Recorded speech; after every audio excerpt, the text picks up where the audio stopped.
There you go.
Okay, hi, I think we're going to get started. Well, we are going to get started. And I am not as tall as the podium even, so with Neill's computer up, I can't see over it, so I'm going to just stay over here. So I'm very pleased to be able to make this introduction. My name is Betsy Esch, and I work and teach at KU, where I'm a member of United Academics for KU of the AFT, a union that is fighting hard for rights for our faculty at a university that is rapidly taking them away more and more and more each day. It's my pleasure to have been asked to introduce Neill tonight. Dr. Neill Esquibel-Kennedy. I'm kind of nervous. I'm nervous because the whole front of the room is family, which is always the case at a Neill thing, but still somehow there's a There's like, yeah, although this is kind of like fewer than 30. Where is everybody? Like, it's Tuesday. Yeah. It's my pleasure to introduce tonight's speaker, Professor Neill Esquibel-Kennedy. Dr. Esquibel-Kennedy is a visiting assistant professor in American Studies at the University of Kansas. Her research interests include racial capitalism, settler colonialism, immigration, and the intersections of race, space, and place. Esquibel-Kennedy's current book project is titled An Intimate History of Mexican Kansas, a Genealogy of Racial Capitalism, Family, and Placemaking. She teaches a wide array of classes in American Studies, but is particularly focused on the Latinx Chicanx Studies program, which Neill is very directly and materially on a daily basis helping to grow and build at KU in our Department of American Studies. She's a Chicana from Topeka, Kansas, and received both her undergraduate and doctorate degrees in American Studies from the University of Kansas. I have known Neill since my first class, or one of my first classes when I first arrived at KU and in Lawrence, and I liked and admired her almost immediately. Those feelings have deepened ever since. There are wonderful things about being around Neill, her energy, her enthusiasm, her beating heart for justice, and unceasing belief that the world can be a better place in every way we can possibly imagine. And also the family and the food, which I didn't grow up with and don't have now. So it's especially special to me to have been able to become friends and friendly with so many different people and generations of people who I wouldn't otherwise have even known, not being from Kansas. Neill's concern and care for the people she loves and for people she's never met is abundantly clear all the time when she teaches, when she speaks at events like this, when she goes to football games, when she does many, many other things that make her life so interesting to hear about the next day. It's really a joy, and I think so appropriate to have this. Is this the first in this series? The second in this series, sorry, with Neill here tonight, giving us a slice of her work on An Intimate History of Mexican Kansas. So thank you, and please join me in welcoming Neill.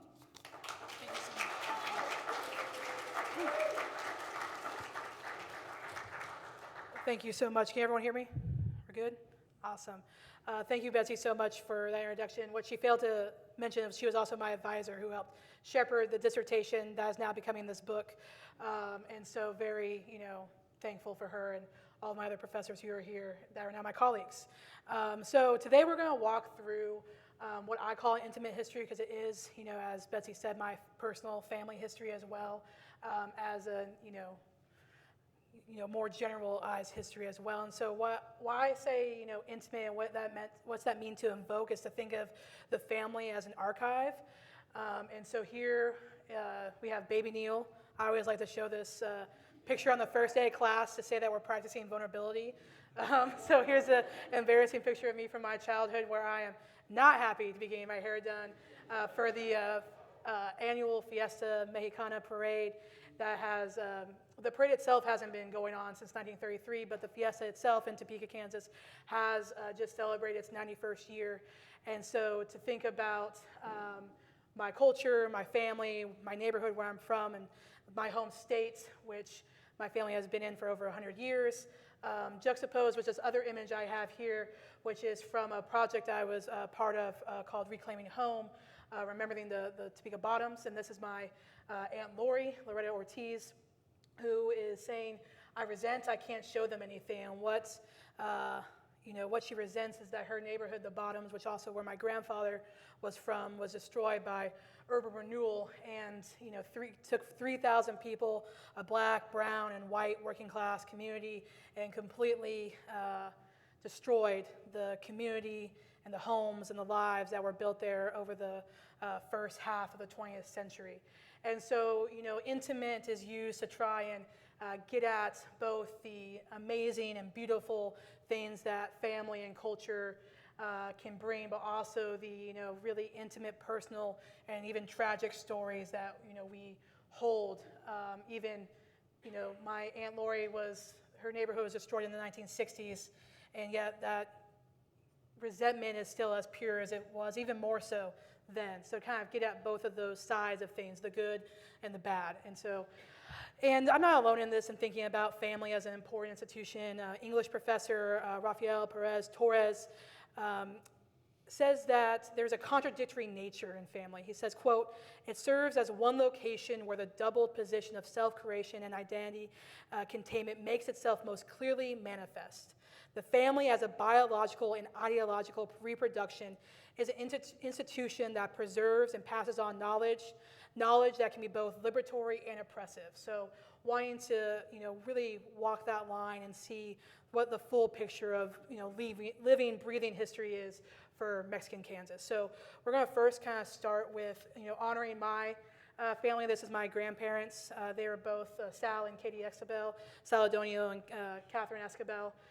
And they were both born in Topeka in 1926 to Mexican immigrants from all over Mexico, from Michoacan to Aguascalientes, and they all made their way here to Topeka through various routes and journeys and circumstances, but they made their families here, and my grandparents are just one example of illustration of the kind of first generation of Mexican Americans in Kansas to make their homes and their families and their communities. And so everything I am and who I want to be is rooted in those two people.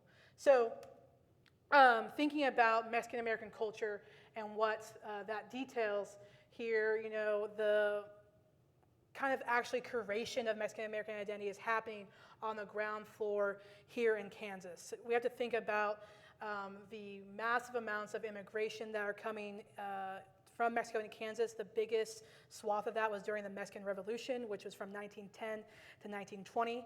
And when people got to the border, there were recruiters there from many different industries, but mainly the railroad industry.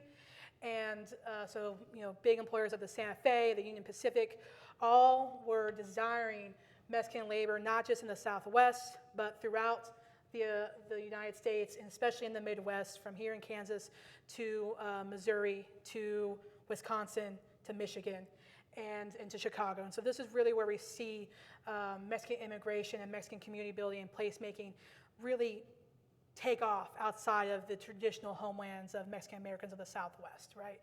And with the people and immigration also came their culture. And so here is the altar at Our Lady of Guadalupe Catholic Church in Topeka, Kansas, just a couple blocks away from where I grew up. And here we can really see how religious, cultural imagery is utilized to both uplift the Mexican and American sides, as you see here, right? What does it mean to be both of these things at once, right? And we'll see where people built and really wrestled with what it means to be a Mexican American, right? And so Our Lady of Guadalupe Catholic Church was first kind of formed within a grocery store, at Pedro Lopez Grocery, not at this location, but near this neighborhood. And so also thinking about how people themselves made places for whether it be religious gathering or other community and spaces that weren't, traditionally used for those purposes before they had the money and fundraising abilities to build a beautiful church like this. And Topeka's not alone, and they're not alone in using Our Lady of Guadalupe, which is a really critical symbol of Mexican culture, which emerges from the 1500s and really begins as a symbol of what Mexican is, right? It's not just European Catholic imagery. It's not indigenous, religious iconography. It's something new. And we see especially in this left picture, which is the altar at the Our Lady of Guadalupe in Newton, Kansas, a small town a couple hours away here, how dark our Mother Mary is presented here, right? And to say it's very much not a European whitewashed projection of what Mary is, right? And you can see how people are starting to see themselves within Catholicism, right? And this is really where you don't have conversion by force, with like the conquistadors and the missionaries, but where people themselves are making the choice to convert with their free will, right? And it's due to seeing themselves in their religious figures, right?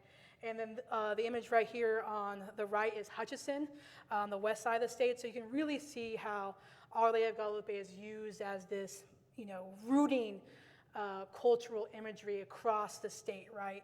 And it also serves as a welcoming device, right? When you see Our Lady of Guadalupe, when you see this image, Mexican immigrants immediately know that it is a place not only to worship, but to find community help, right? To find, whether it's assistance in finding housing, jobs, employment, or just, community, to find some other people who speak Spanish, right?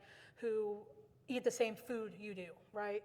And so this really serves as the roots of what, people are like, I can build my life here, right? That there is a community that knows and understands and loves me, right? And so when we're thinking about what intimacy means in history, it really is these deep-rooted connections people feel and things that are bigger than themselves, right? And so how is this kind of ideas represented in history, and how does our state archive, for instance, archive this deep history? So if you go to the Kansas State Historical webpage, which is great, you can have, there's all these different tags and different filters you can do through. And one of the ones is people, and you can do different racialized or ethnic categories, and one is people or Hispanic. So the first photo in that digitized archive is this one right here. And so this is the writing on the bottom says Mexican boy Comanche captive, and it's believed to have been made in the early 1870s, but not actually in Kansas, in what was then called Indian Territory and is now north of Lawton, Oklahoma. And then here's the accompanying archival description, which says that Soule is well-known for the photographs he made of the Southern Plains Indians in the late 1860s and early 1970s. Notations on many of them suggest they were procured in Indian Territory. Some notations also indicate that Wilson was a member of the Company L, the Kansas 11th Cavalry. Because this regiment disbanded several years before the images were made, his military service was probably unrelated to the acquisition of the photographs.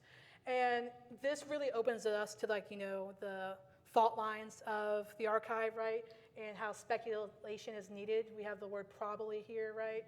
And again, unknown, early have been, believed. And so you see how the archive itself is an imperfect model.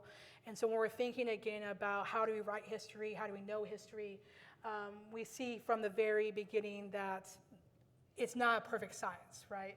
And so what do we do with, understanding this boy, right, being the first image you cite when you cite people Hispanics?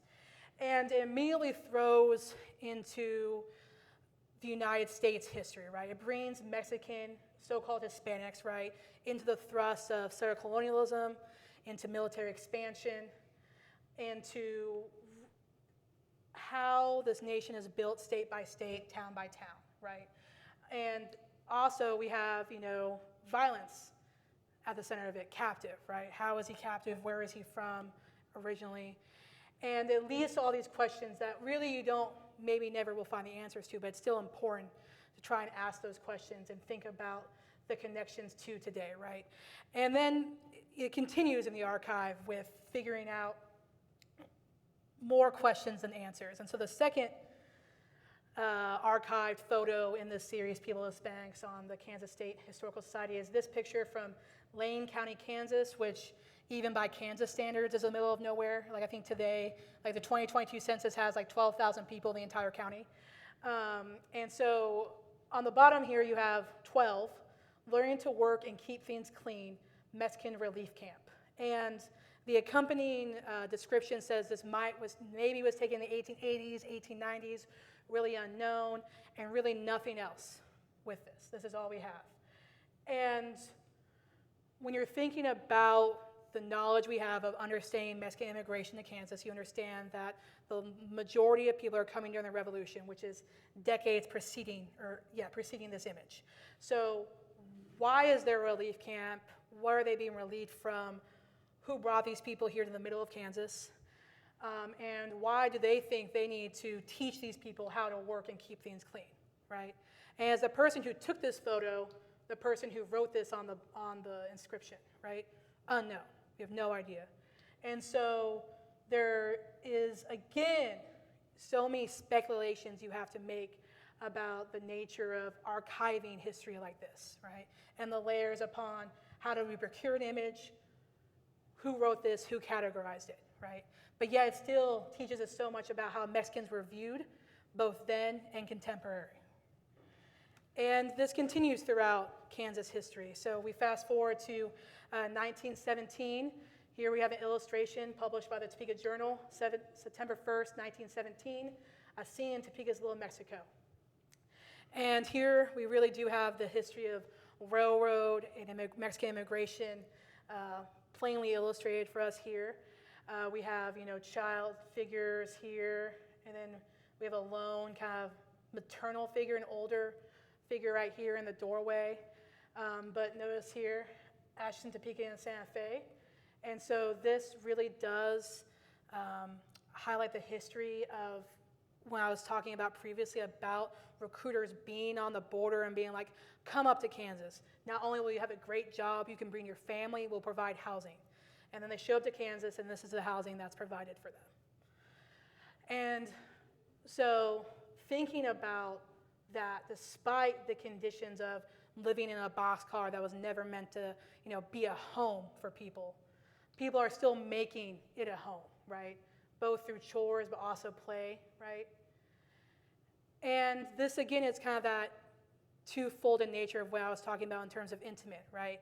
That this is, of course, horrible conditions, but yet we see people making the best and really preserving their humanity and resisting what is told they deserve, right? And so they build a little porch. They create a little bit of comfort, a little room for their children to play, right? And so there's a lot we can learn through images like this, but it doesn't tell the whole story. So we also have to turn to things like oral histories.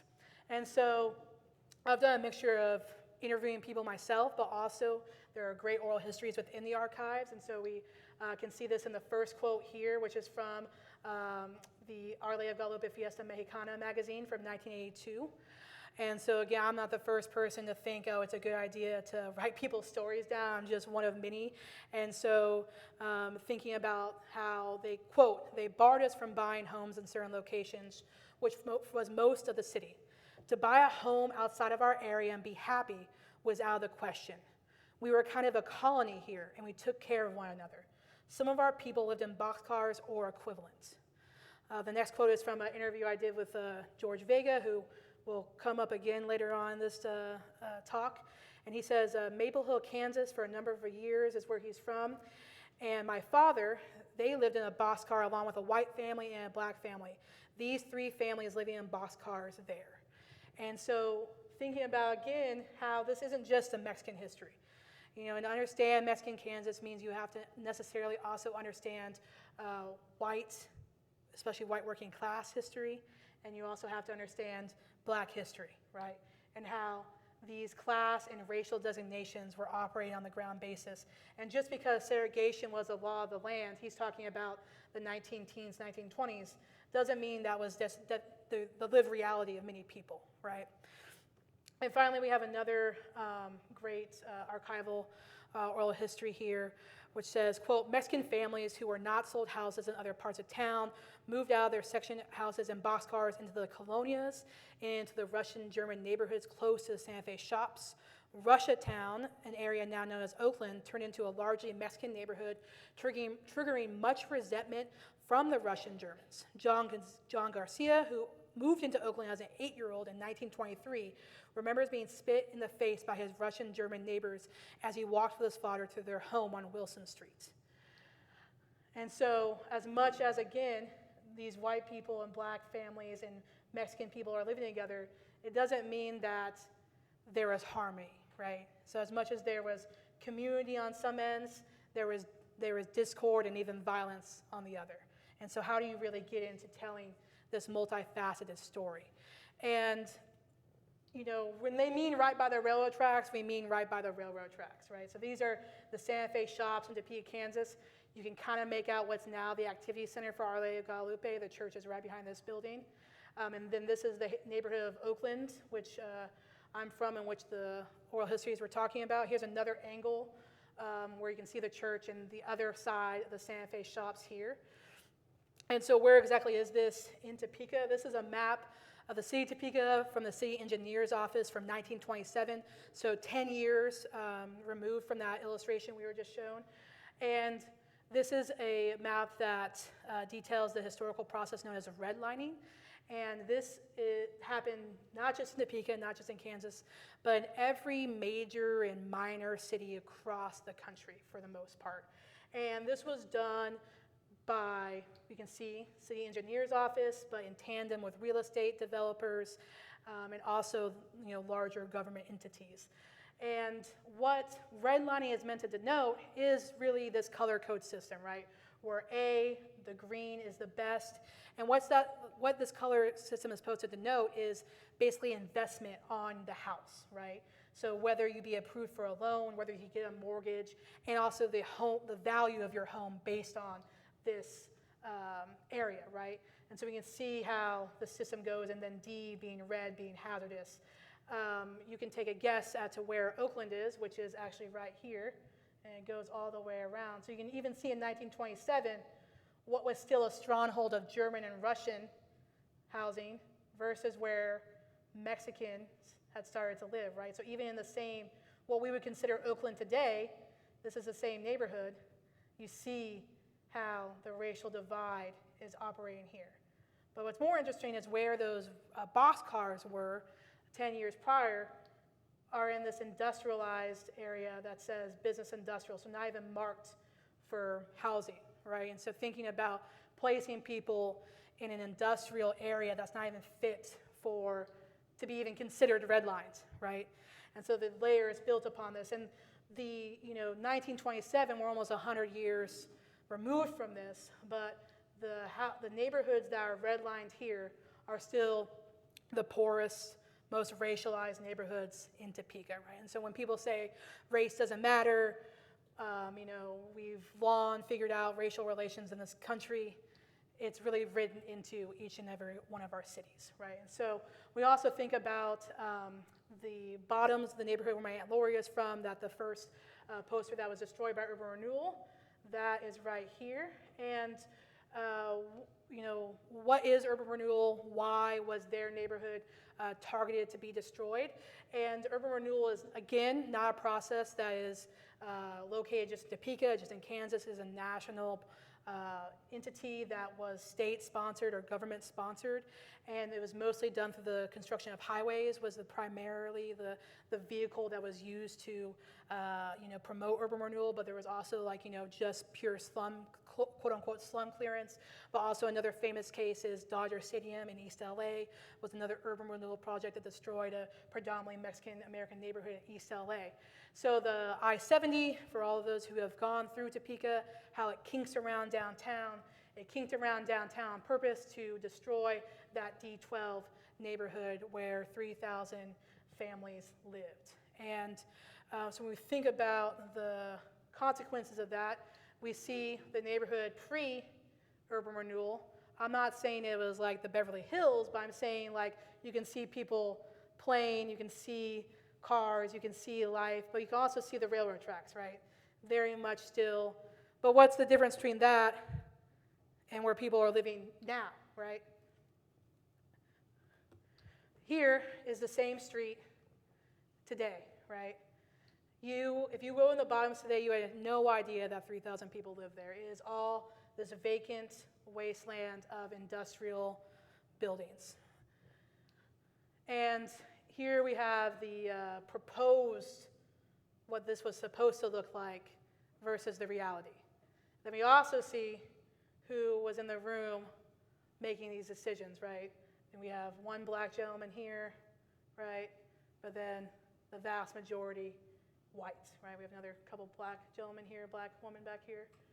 And so when we're thinking about what was the thought process going in here, how was this neighborhood the one that was targeted, you see how race is very much the forefront of these conversations, even though white people also lived in this neighborhood, right?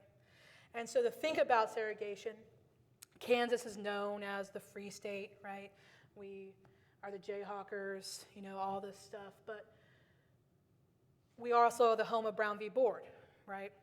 So how do you ideologically kind of right those two wrongs? The fact that you're the Free State, but also the fact that you are home to such deep segregation that your case is one of the ones that goes to the Supreme Court for school segregation. And so the lived reality of segregation is seen in, again, oral histories. We have my grandfather, who I showed in the second slide, telling me in 2018 that Spanish was beaten out of me. And that was the first time when I was doing that interview my first year of grad school, I understood why he didn't teach my mom and her siblings Spanish. Because my grandfather was proud to be Mexican American. Him and my grandmother spoke Spanish to each other all the time. My grandmother watched telenovelas, but yet that wasn't something that was passed on. I didn't really understand it until that moment when I'm, 23 years old. And, thinking about not just cultural loss, but also the lives of people, the actual lives. Tom Souza, who is here in the audience, I interviewed him as well, and he talked about how we lost a lot of people in the river because we weren't allowed to go to the swimming pools. And that includes here in Lawrence, right across the street, the public pool. That is the location of the public pool for decades, and that was a segregated pool where Black and Mexican kids were not allowed to swim. And so in the documentary La Yarda, which is celebrating its art opening on Saturday, they talk about that in the documentary as well, about almost being victim themselves. They're like, we left this sandbank, and then 2 seconds later, the sandbank fell apart. And we could have easily been one of these casualties that was lost in the pools due to racism. And again, this isn't just in the Northeast, but also in Garden City, where the municipal swimming pool did not expressly prohibit Mexican or African Americans. Most Mexicans, however, came to understand through humiliating encounters that such facilities were not open to them. As Holly Hope notes, quote, "You could swim any time of the day or night as long as you were not Mexican." And then, more broad segregation.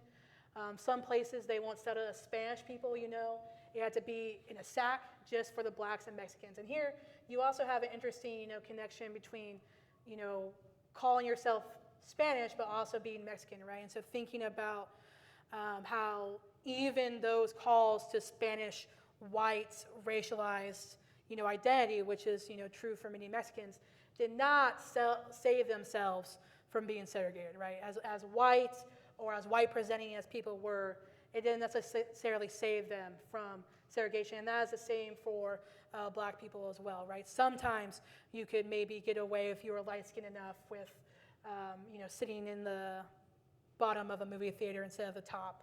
But what also does that do to yourself and your own psyche to pretend to be something you're not just to get certain things, right? And so again, thinking about the intimate nature of history and how this affects all of us on a personal level.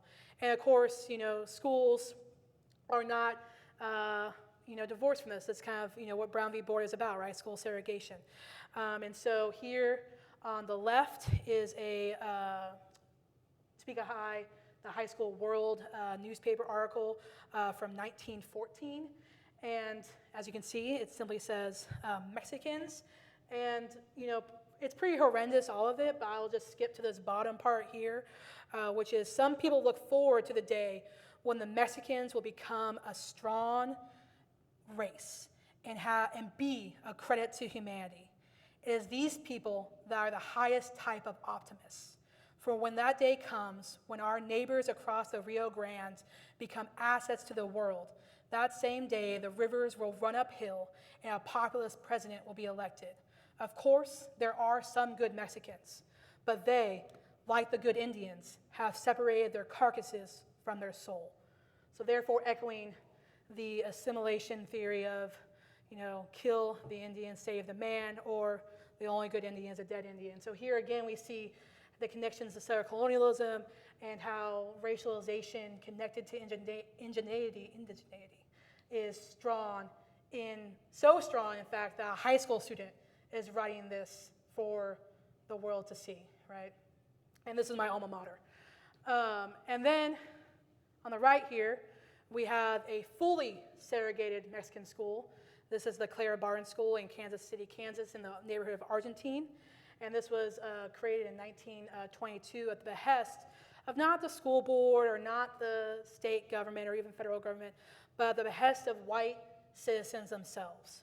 People who worked with these people's parents on the railroad line, neighbors, right, said that their children should not be going to the same school as Mexicans, despite the letter of the law not saying anything about Mexicans. Kansas state law allowed for segregation between black and white children up until 8th grade. After that, there had to be integrated high schools, except for in Kansas City, Kansas, at Sumner High School, which is still in existence to this day. So these children would go until 8th grade. And really, the idea was that they would be done with school. They would enter the workforce. They would, not be in the education process. But they did persevere, and there was 4 students who entered Argentine high school and demanded their right to education, not based on being American citizens, but actually the United States Attorney General said that these 4 kids, Mexican kids, had to be allowed into Argentine high school as full enrolled students who didn't have a segregated classroom. They weren't just going to the basement or this or that, or being bused across the Missouri line to go to the Mexican high school in Kansas City, Missouri. But due to the fact that their parents were Mexican citizens, treaty rights between the United States and Mexico guarantee the education of Mexican children in the United States. And so how crazy is that, right? That it wasn't anything about being American citizens, about their constitutional rights, but the fact that they're Mexican nationals, at least their parents are, that allows them their right to school, right? Dramatically a different world to kind of think about that line. But schooling becomes continuously an issue well into past the mid-century mark, and there is across the country walkouts, or what we call blowouts, of Chicano high school students walking out and demanding not just better education, but also better resources, and also for more Mexican faculty and staff and teachers to be hired. And so here, this is Kansas City's West High School in 1969. A few months later, George Vega, who I read his quote from, would lead the walkout to Topeka High in 1970. And that's not out of nowhere. This is actually George Vega Sr., his father.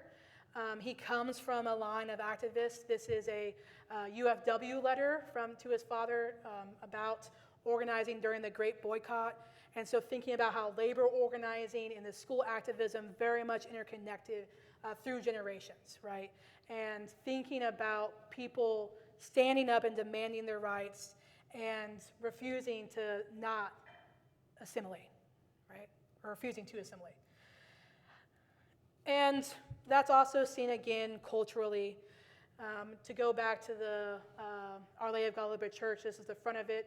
You can't really make it out, but like here, we have both the Spanish conquistador ship side by side with an Aztec imagery. So again, this notion of indigenous culture, but also Spanish culture, saying side by side as if that, tells the whole story, right? And to think that, the conflict in between this little panel, that's history that we don't need to talk about, right? That this is just natural, that colonialism is what happened, and we represent it, but we don't really, discuss it, right? But yet, it's all around us. And so, the Mexican Fiesta, as I said, is been going on since 1933. This is the housing. These are houses right across the street from Our Lady of Guadalupe Church. Here we have the Vargas family celebrating since 1933 and the decorations. The Fiesta isn't only like, a community event where the church itself is hosting this within the church grounds, but it serves as this default family reunion time for all these houses across the neighborhood to decorate, to come together. People fly in. from other states to return. And this is really, echoed from the very beginning.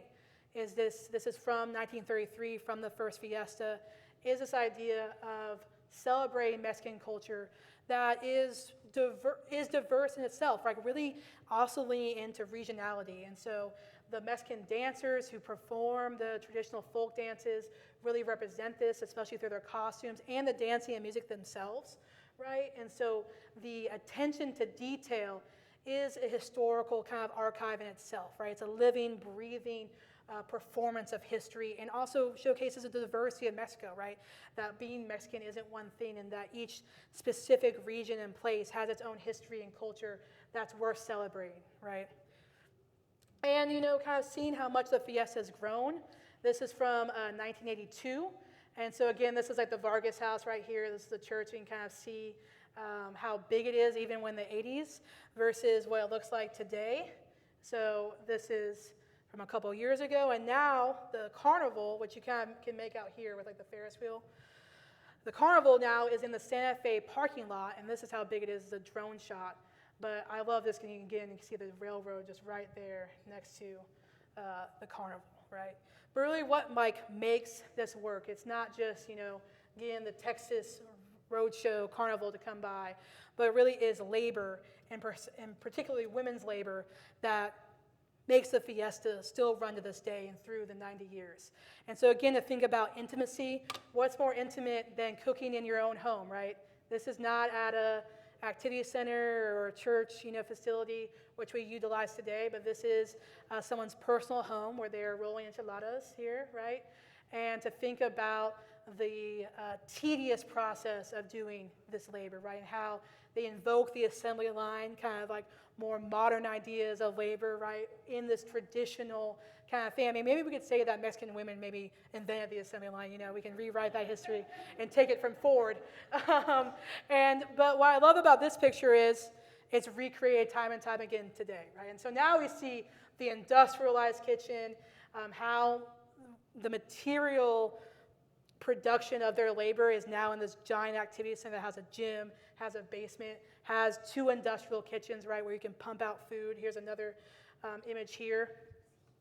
And when you're thinking about the selling of this culture, right, it is a vital part to why the fiesta has been around for 91 years, right? But it also highlights how the consumption of Mexican culture has changed, right? In 1933, the average white American did not know what a taco was, right? Versus now, Topeka has now claimed the fiesta for their own. It's no longer Fiesta Mexicana, but it's Fiesta Topeka. And if you notice, somehow they got a picture with only white people in it.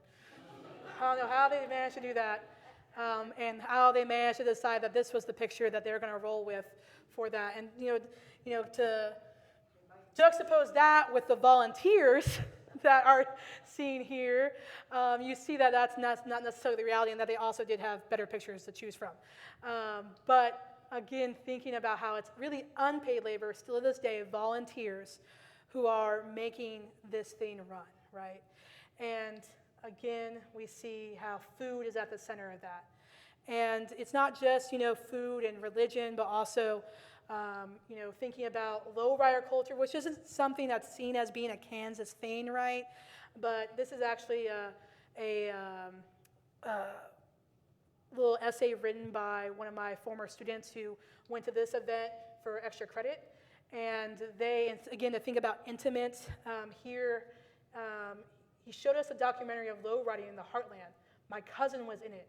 This shocked me tremendously. But it was nice to see how he was part of a large community of people who shared his love and interest. I also saw some of my old classmates, right?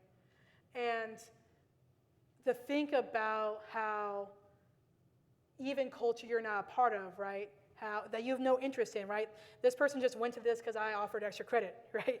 But then they figured out how intimately involved they were in this, right? That it wasn't just, something that was for someone else, but actually it was for them and their family, right? And their high school classmates.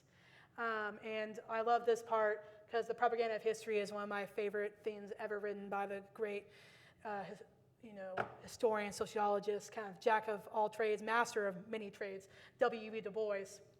And, it is important to learn about the history of lowriders from lowriders themselves. This is because history is not just an objective story. And that is kind of, the process of thinking about what an intimate history really means and kind of building that from everyday people, right? And that everyday people make culture, everyday people hold up history, hold up their families and their ancestors in ways that matter, right? And so whether it's a lowrider, whether it is making enchiladas, whether it is dancing, it really is about living history. And that also is an example of what's happening on Saturday that I want to give a shout out to and end the talk with, which was the Vallarta mural celebration, which is happening at the new Lawrence Loop. And this is really, again, thinking about also muralism as a Mexican art form happening here in Lawrence, Kansas, and how Mexican Kansas history really is, all of our history. So thank you so much. So I think now we're doing questions, I believe. Is there a mic? Is there a portable mic for questions? Or can we yell?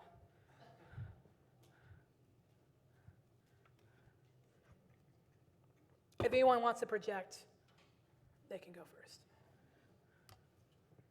Yes, Mr. Souza. I want to thank you for presenting this to another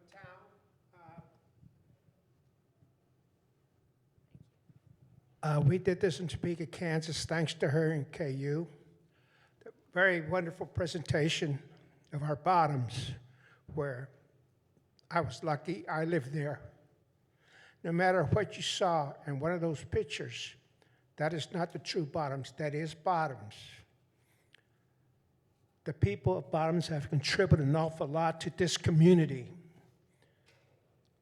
We now have a music hall named after one of our people who come to Bottoms, Mr. Hurd, the first Mexican printer of the state, comes from the Bottoms. My brother-in-law was probably the first anesthesiologist in Kansas, being a Mexican. Again, the prejudice. This lady brought out a lot to you about what went on with us. I just saw another film about the Braceros. They disbanded that group in '64. The Americans brought them over to pick up the crops and everything. By the time they were paid a penny. They were promised 30 cents. They would send money home to their families. A lot of people say, why? Why do we let them send money back to Mexico? It's always about family with us. It always is. Again, like I said, we went to war in Vietnam for this country. A lot of people from the Bottoms. My uncle got a Silver Star. He did not come back from the war. Man's been a widow for over 50 years. This is the Mexican Americans that I know. It was an integrated neighborhood. We had a black fire department. He finally became the first commissioner in Topeka. Like I said, I am very fortunate to know a lot of people. I know this family. They were my next door neighbors. We had a lot of fun. It was a pleasant place. We didn't have all this stuff that goes on out here. Like, again, they cheated us out of what we had. And this is what they're doing to the rest of the country. Ultimate domain. This is what's going on. We didn't have the money to fight any of that. It probably wouldn't have helped anyway. But again, I thank Mrs. Kennedy for bringing out part of this to you. I really appreciate her doing this. Thank you very much. Thank you, Mr. Souza.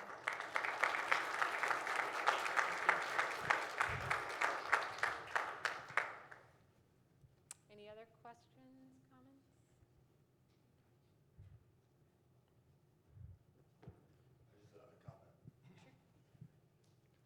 Your analysis of that second picture, once I was teaching them to keep clean, like they didn't know how to begin with. That is sickening, forgive me. Sorry, I had so many slides. Yeah, right, the next one. There you go. Yeah, learning to work and like they didn't know how. What? Right. Yeah. Yeah. And so, something I didn't mention was thinking about history and how history and like laws that happened and treaties that happened, 200 years ago matter is the 1848 Treaty of Galapagos, which ended the U.S.-Mexican War, said that all Mexicans that stayed in the U.S., now U.S. territory, would be granted citizenship.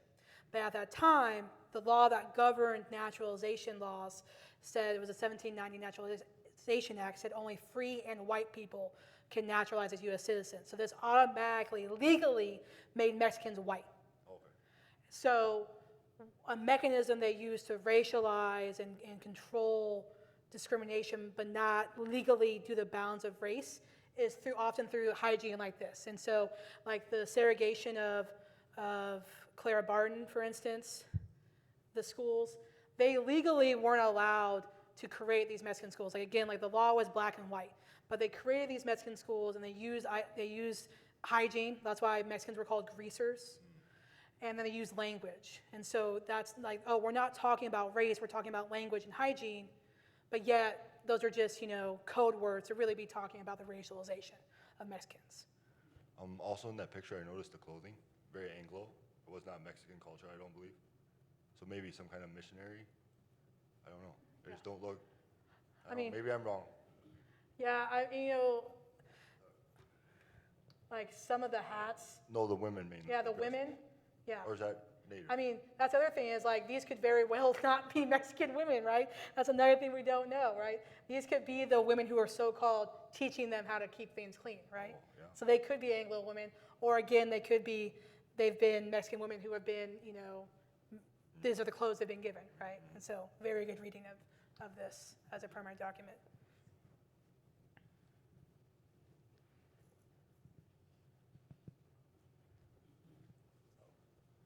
Yeah, going to that very last picture about the La Yarda, I was kind of born and raised about a half block from where that ribbon ceremony is going to take place. And so much of what you spoke of, I can relate to very, very strongly about all of the things that happened.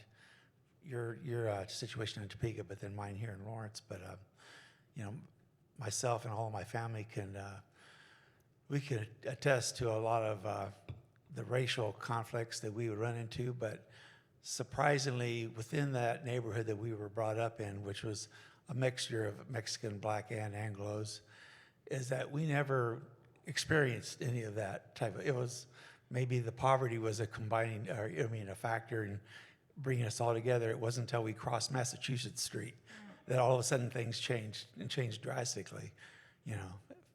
Whether we could enter a certain store, the swimming pool. Of course, we didn't have a swimming pool here in Lawrence. That was a public one until I think 69, 70.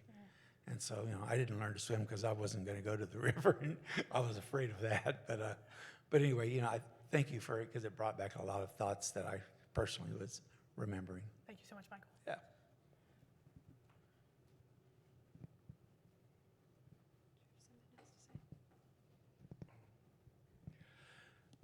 I'm back.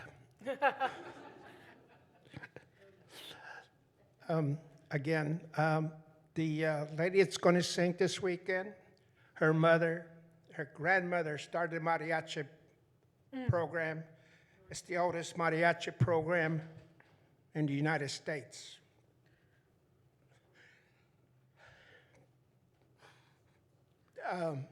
Excuse me.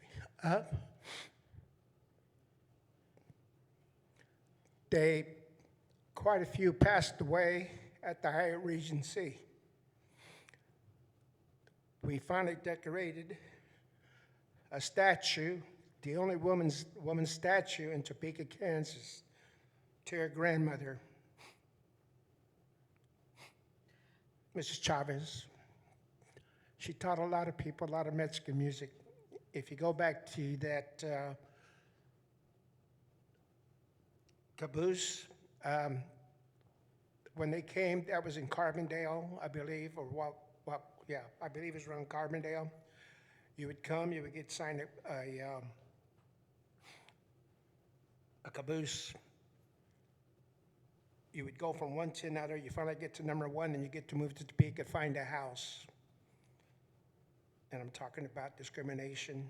You could only buy houses in a certain town. That's the bottoms. We were very fortunate. My uncle was something else. He bought a house strictly cash. When the Urban Renew came by, they gave us $5,000 for a 5-bedroom house, inside and outside plumbing. We go to East Topeka. He had to pay $7,500 for a 2-bedroom house. And East Topeka's still a racialized neighborhood. It's not like you're moving to the Ritz. It happened to a lot of us. You talk about schools. My sister-in-law went to Brander Annex, where like they said they beat the Spanish out of you.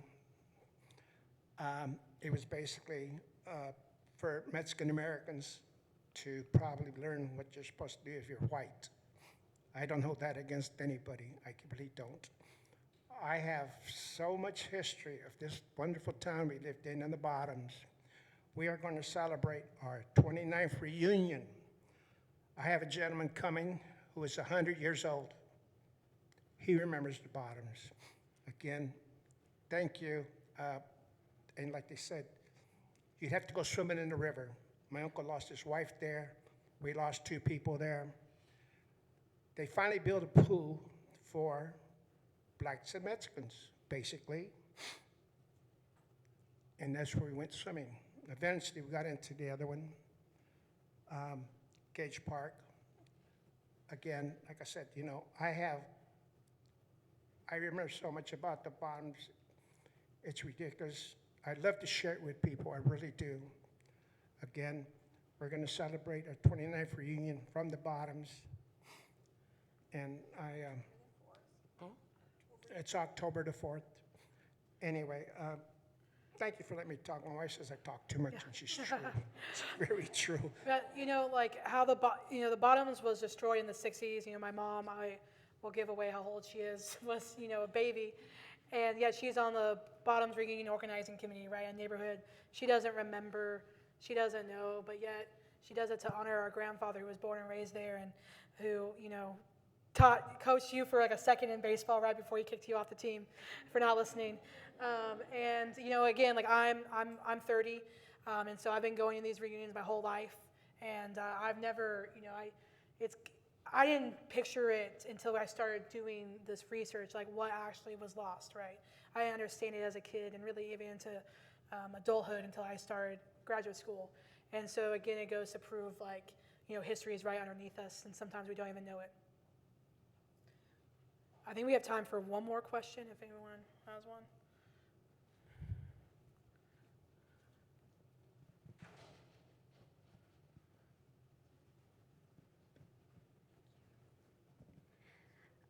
Okay, so I work really closely with like very recent immigrants, like within the past 5 years, who are not just Mexican, but are also, we're seeing like Salvadoran, Honduras, like all these other countries. And they're still like sending money back, don't know a lot of English, like haven't really immersed themselves in American culture yet. And I was just kind of curious what your thoughts are about how a Mexican identity or a Latin American identity like shifts into a Mexican American or like a Latin American / US identity. Yeah, I think that happens through the various institutions, like whether that be schools, churches. So I think, you know, Our Lady of Guadalupe in Topeka, right? Like they have Mass in Spanish and they have Mass in English. And, you know, again, that's like one roof, but there's still a line, right? And so it's not necessarily that even if you're offering those services and you're trying to bridge those communities, doesn't make an easy solidarity, right? Like, you know, my immigration experience, I mean, my white ancestors only came a generation before my Mexican ancestors to Kansas, right? And so that, I'm so far removed from that migration story, right? And that is our lived realities are totally different, right? And to try and build bridges of solidarity across that with a shared identity is really hard, right? And so I think to be open, to be also cognizant of those differences, not to just erase the differences and be like, oh, we all are, you know, Latino. And so therefore we should all get along easily, right? I think, you know, if anything, the current political, you know, spectrum really shows the diversity of thought among Latino people, right? And so I think being open to celebrating differences and having uneasy conversations is, I think, how you build those bridges and really have some sort of like actual identity that's built on these relationships instead of just building on like ideas of what a Latino is and what the Mexican American experience is anywhere, much less just here in Kansas. So I think that's how you do it. Anyone else? Very good. Awesome. Thank you so much for coming.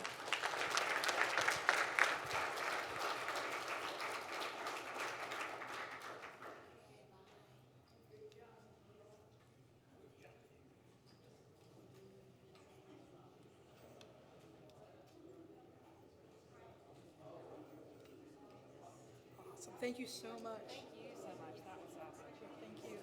Thank you. Hi. My name's Rebecca. Hi, I'm Neill. Nice to meet you. I just got hired at KU Libraries Oh, awesome. as the new curator of Latina collections. Oh, awesome. Yeah, the Spencer Research Okay, Library. great. So I literally just got hired like a month ago. Oh, so, well, welcome. So Where are you know, from? Originally